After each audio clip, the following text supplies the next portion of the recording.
Devocional Diário Café com Deus Pai por Júnior Rostirola, 15 de março. As estações da vida. Para tudo há uma ocasião certa. Há um tempo para cada propósito debaixo do céu.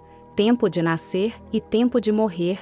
Tempo de plantar e tempo de arrancar o que se plantou. Livro de Eclesiastes capítulo 3 versículos 1 e 2. Anos atrás, eu tinha um bom emprego e um bom salário. Então, chegou o tempo em que Deus falou comigo sobre deixar esse emprego e assumir o ministério que Ele estava confiando em minhas mãos. Eu ouvi o Senhor dizer: "Este tempo está encerrado." Em meu coração, eu sabia o que Deus estava falando, mas sentia um misto de entusiasmo e medo. Eu queria ir adiante, porém tinha medo de errar. Desejava ver o que Deus iria fazer, mas tinha receio de dar um passo em direção ao desconhecido. Às vezes, Deus dá algo por encerrado, mas nós continuamos agarrados a isso. Então, finalmente obedeci e hoje desfruto de um ministério saudável que tem abençoado toda a nação e vários lugares do mundo. Lembre-se de que Deus muda as coisas como e quando Ele quer, a fim de nos levar a lugares inimagináveis. Precisamos entender que há tempo para todas as coisas, e respeitar isso nos colocará em lugares maiores do que os nossos sonhos. Você pode estar vivendo hoje uma estação difícil ou agradável. Saiba, porém, que isto é certo: as estações vêm e vão, assim como o sol nasce e se põe todos os dias. Entenda que cada fase tem o seu valor, cada experiência tem o seu preço e sua recompensa. Somos formados no decorrer do caminho, com altos e baixos, ganhos e perdas, críticas e elogios, abraços e rejeições. De tudo devemos tirar proveito. A questão é que não podemos ser dirigidos pelas estações em si, mas sim pelo que Deus deseja nos ensinar e nos direcionar em cada uma delas. Frase do dia: viver a fase em que estamos nos prepara para a que virá. Leitura bíblica, livro de Marcos capítulo 14. Palavra-chave: amadurecimento. Marcos capítulo 14. E dali a 2 dias era a Páscoa, e a festa dos pães ázimos. E os principais sacerdotes e os escribas buscavam como prenderiam com dolo, e o matariam. Mas eles diziam: não na festa, para que porventura não se faça alvoroço entre o povo. E, estando ele em Betânia, assentado à mesa, em casa de Simão, o leproso, veio uma mulher, que trazia um vaso de alabastro, com unguento de nóral puro, de muito preço, e quebrando o vaso, lhe derramou sobre a cabeça. E alguns houve que em si mesmos se indignaram, e disseram: para que se fez este desperdício de unguento? Porque podia vender-se por mais de 300 dinheiros, e dá-lo aos pobres. E murmuravam contra ela. Jesus, porém, disse: deixai-a, porque a molestais. Ela fez-me boa obra. Porque sempre tendes os pobres convosco, e podeis fazer-lhes bem, quando quiserdes. Mas a mim nem sempre me tendes. Esta fez o que podia. Antecipou-se a ungir o meu corpo para a sepultura. Em verdade vos digo que, em todas as partes do mundo onde este evangelho for pregado, também o que ela fez será contado para sua memória. E Judas Iscariotes, um dos 12, foi ter com os principais sacerdotes para lhe entregar. E eles, ouvindo-o, folgaram, e prometeram dar-lhe dinheiro. E buscava como o entregaria em ocasião oportuna. E, no primeiro dia dos pães ázimos, quando sacrificavam a Páscoa, disseram-lhe os discípulos: aonde queres que vamos fazer os preparativos para comer a Páscoa? E enviou 2 dos seus discípulos, e disse-lhes: ide à cidade, e um homem, que leva um cântaro de água, vos encontrará. Seguiu. E, onde quer que entrar, dizei ao senhor da casa: o mestre diz: onde está o aposento em que hei de comer a Páscoa com os meus discípulos? E ele vos mostrará um grande cenáculo mobiliado e preparado. Ali preparai-a para nós. E, saindo seus discípulos, foram à cidade, e acharam como lhes tinha dito, e prepararam a Páscoa. E, chegada a tarde, foi com os 12. E, quando estavam assentados a comer, disse Jesus: em verdade vos digo que um de vós, que comigo come, há de trair-me. E eles começaram a entristecer-se, e a dizer-lhe um após outro: sou eu. E outro disse: sou eu. Mas ele, respondendo, disse-lhes: é um dos 12, que põe comigo a mão no prato. Na verdade, o Filho do Homem vai, como dele está escrito, mas ai daquele homem por quem o Filho do Homem é traído. Bom seria para o tal homem não haver nascido. E, comendo eles, tomou Jesus pão e, abençoando-o, o partiu e deu-lhe, e disse: tomai, comei, isto é o meu corpo. E, tomando o cálice, e dando graças, deu-lhe, e todos beberam dele. E disse-lhes: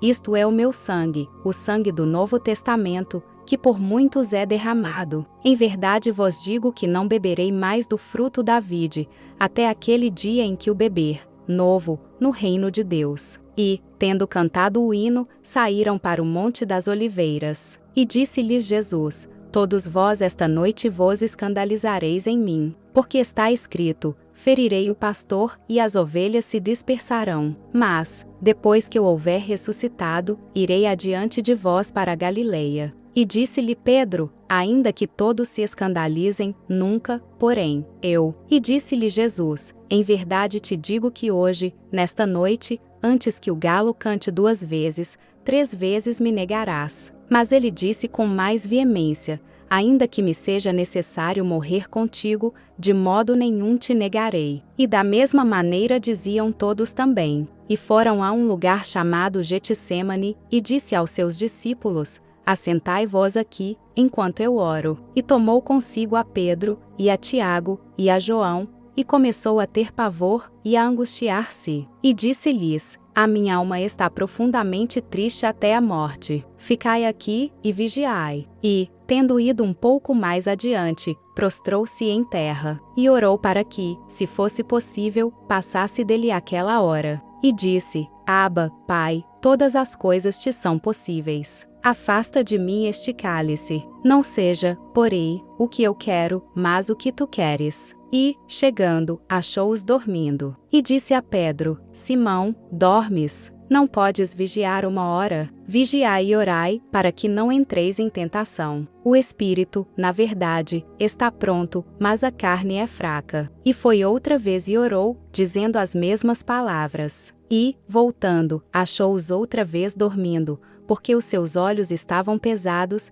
e não sabiam o que responder-lhe. E voltou 3ª vez, e disse-lhes: dormi agora, e descansai. Basta, é chegada a hora. Eis que o Filho do Homem vai ser entregue nas mãos dos pecadores. Levantai-vos, vamos. Eis que está perto o que me trai. E logo, falando ele ainda, veio Judas, que era um dos 12, da parte dos principais sacerdotes, e dos escribas e dos anciãos, e com ele uma grande multidão com espadas e varapaus. Ora, o que o traía, tinha-lhes dado um sinal, dizendo: aquele que eu beijar, esse é. Prendei-o, e levai-o com segurança. E, logo que chegou, aproximou-se dele, e disse-lhe: Rabi, Rabi, e beijou-o. E lançaram suas mãos sobre ele, e o prenderam. E um dos que ali estavam presentes, puxando da espada, feriu o servo do sumo sacerdote, e cortou-lhe uma orelha. E, respondendo Jesus, disse-lhes: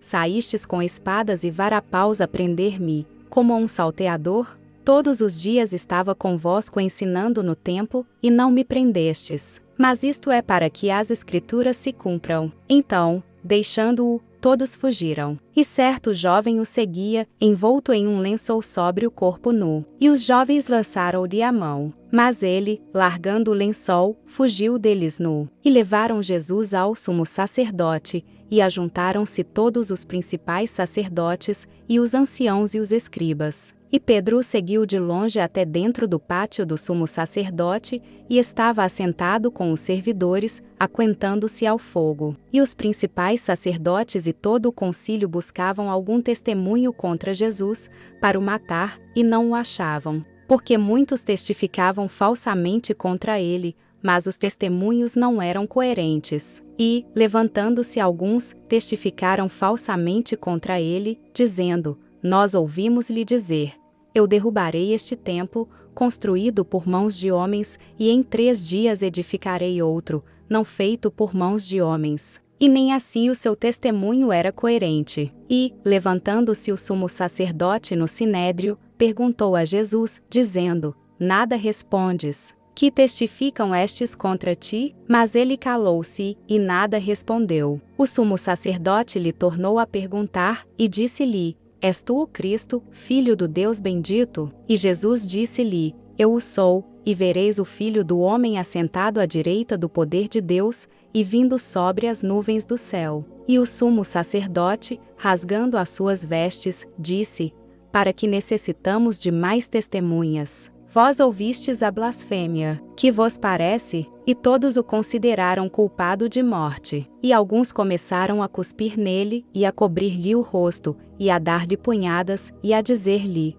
Profetiza. E os servidores davam-lhe bofetadas. E, estando Pedro embaixo, no átrio, chegou uma das criadas do sumo sacerdote. E, vendo a Pedro, que se estava aquentando, olhou para ele, e disse: Tu também estavas com Jesus, o Nazareno. Mas ele negou-o, dizendo: Não o conheço, nem sei o que dizes. E saiu fora ao alpendre, e o galo cantou. E a criada, vendo-o outra vez, começou a dizer aos que ali estavam: Este é um dos tais. Mas ele o negou outra vez. E pouco depois os que ali estavam disseram outra vez a Pedro: Verdadeiramente tu és um deles, porque és também Galileu, e tua fala é semelhante. E ele começou a praguejar, e a jurar: Não conheço esse homem de quem falais. E o galo cantou segunda vez. E Pedro lembrou-se da palavra que Jesus lhe tinha dito: Antes que o galo cante 2 vezes, 3 vezes me negarás. E,